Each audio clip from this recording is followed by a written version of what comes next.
Mutes and practice mutes, mutes and practice mutes. I'll demonstrate this on a viola. So those of you who have had lessons with me, I might have talked about this in person already, or of course, this could be your first time hearing about it, and then in future individual sessions, we'll dig deeper with it. All right, here we go. Focus up here, focus up here. There are many pieces that you will play, solo music, orchestra music, in which the composer will have you put on a mute. It'll say maybe something fancy like concertino, different language, concertino, and that means to use a mute. And there are many, many different types of mutes that are out there. This is one of them. This is one of them. And like the name, what it's called, it mutes your sound. So instead of hello, look at me. Instead of sounding like this, it'll sound like this. I have muted my voice a little bit. Hopefully it's transferring through your speakers, earbuds, or whatever you're using. So instead of my viola sounding like this, I'm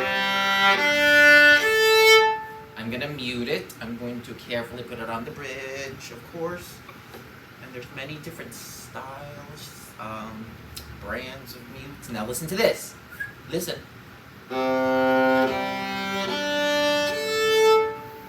It's muted. It's muted. So it's a different color. It's a different tone color that we have, that you have. And many pieces, again, in orchestra or solo music, chamber music, you will be asked to use a mute to change it. So that's a nifty, cool thing. Next up, practice mute.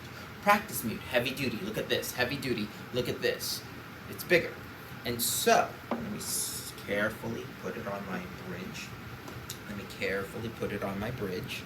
Okay, so instead of sounding like this, instead of sounding like this, it's going to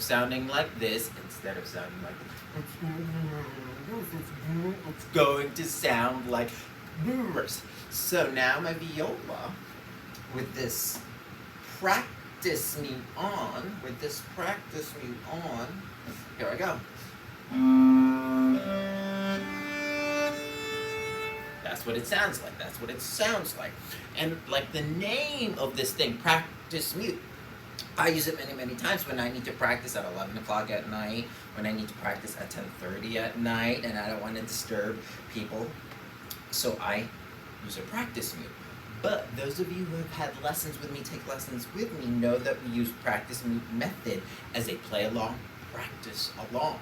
Because when you are playing along and practicing along a professional recording, you need the correct sound to overpower your mind, your ears. Many people in the past will turn on their speakers and play along a recording, but their sound is overpowering the recording sound. So they're not really getting it in their ear correctly.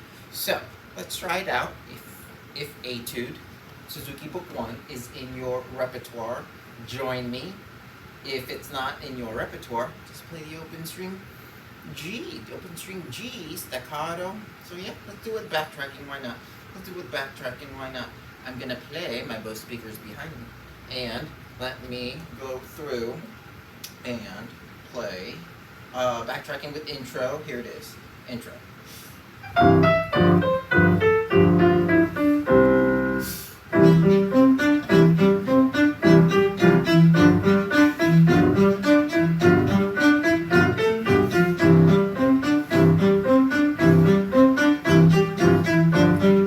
No doubles.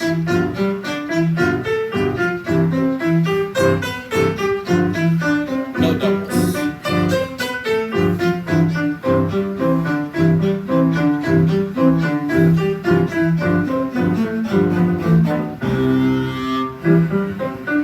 So that's it. So I was able to hear it, my room in my space. I was able to hear the recording, professional recording, much more balanced with this. All right. So practice mute for practicing if you don't want to disturb people, and then practice mute method for practice along. Play on.